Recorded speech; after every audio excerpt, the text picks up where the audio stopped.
was on, snatched me to the other side of the room where there was no couch, and my head went through the wall.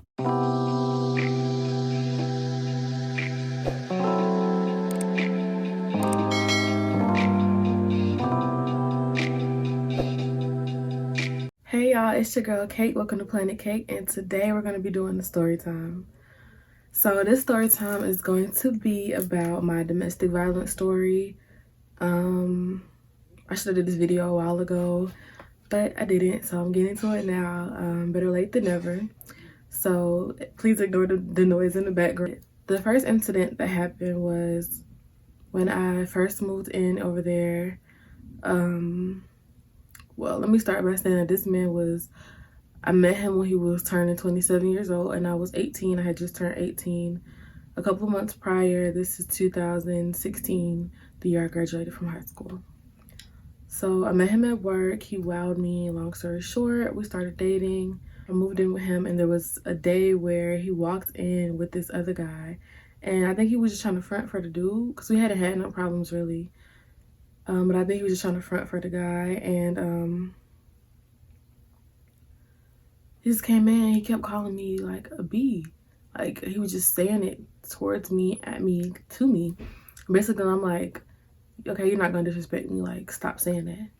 And so, like I said, I think he was just doing all that for the dude because he normally wasn't really like that. So this last time I stood up and I was like, say it again. He said it again. He was like, all in my face. So of course, out of nervousness, I can say he's so big. This is a big dude. He was a part of the cartel, like a big security looking dude.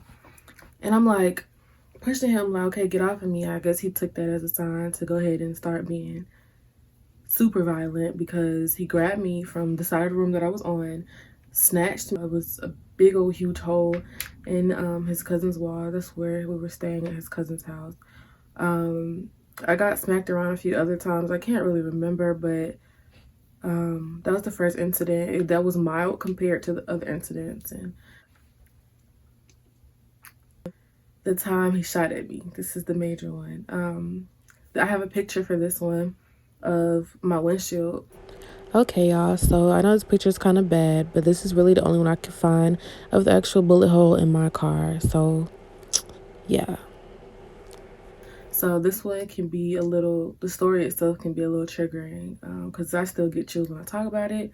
But I used to work at the airport for a company called ABM. I cleaned Delta's airplanes for them when they had a contract with Delta. And I did the overnight shift because that's what they offered me.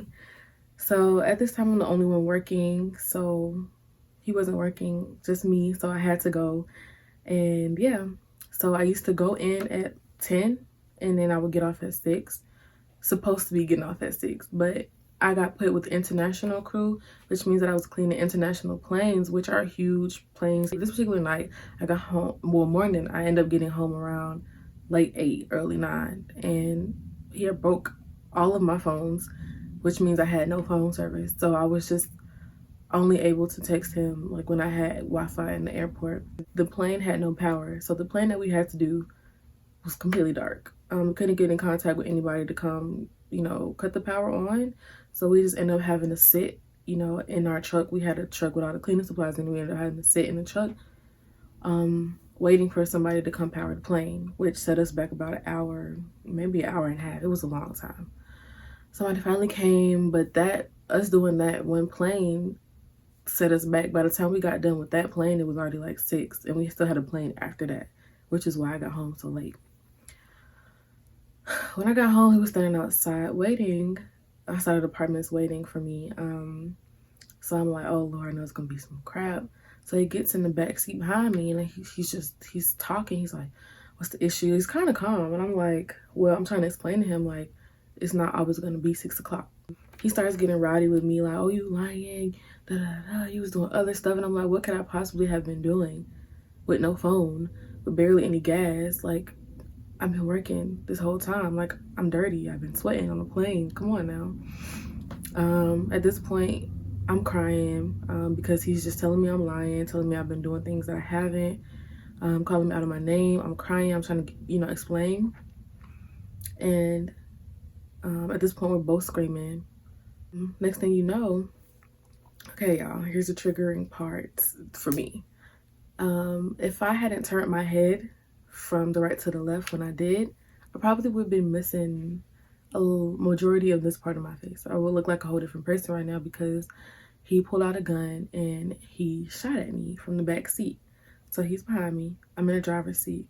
If I would have been looking this way, the bullet was so close, like it went past my face so close.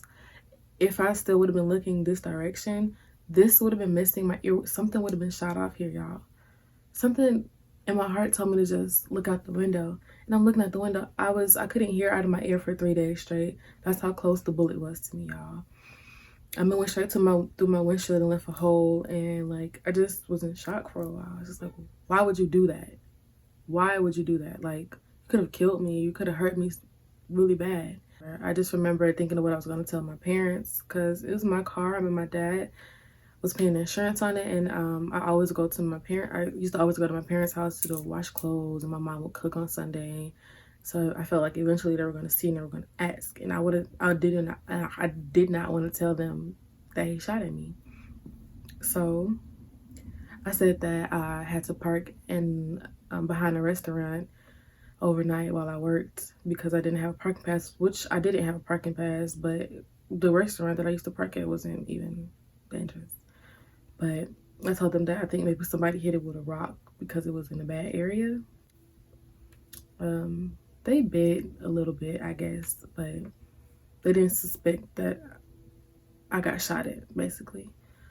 So the last incident is the one where I got punched in my eye. I also have pictures and videos.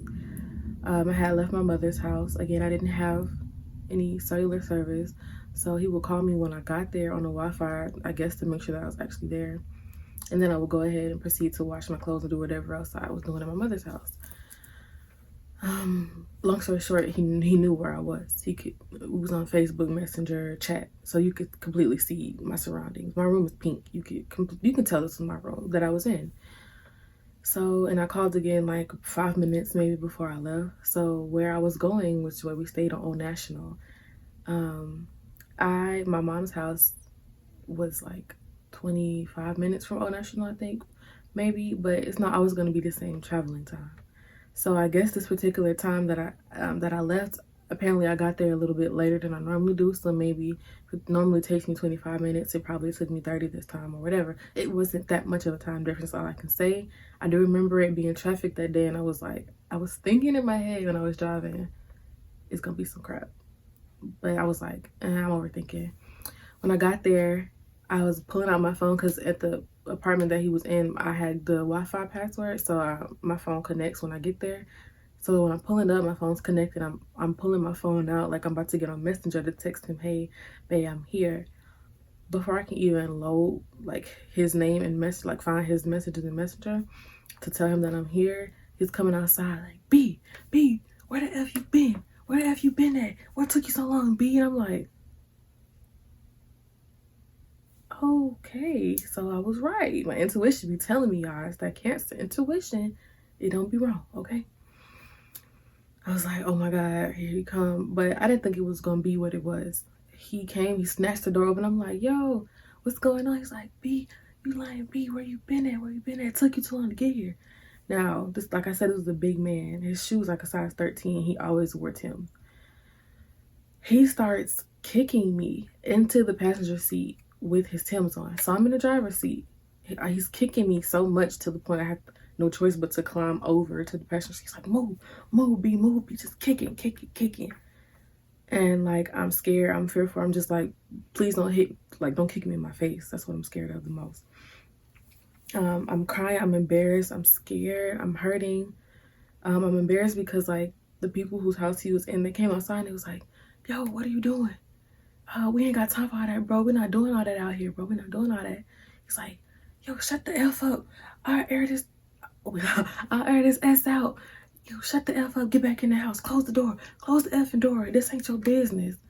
It's like him and like the dude and the girl is at the door like, yo, chill. What are you doing to that girl?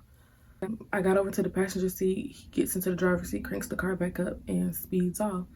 So the apartments that we were in were Biscayne apartments or Old National. If any of y'all be on Old National, you probably know where that is. Anyway, coming out of the apartment, my phone moving. Coming out of the apartment, there is like, to get out of the apartments is kind of tricky because Old National is a busy street, so you have to get across, both traffic.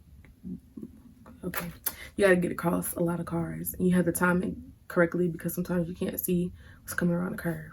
So we get there, and I'm boohoo crying because, like I said, I'm in kids with Tim's. I'm embarrassed, I'm hurt, and I'm just like, what did I do wrong? I didn't even do anything.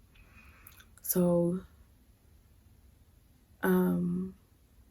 he said something, I looked over and I was just like, but I didn't do anything. And I remember me and being in the middle of saying, but I didn't do anything, him punching me right in this eye right here.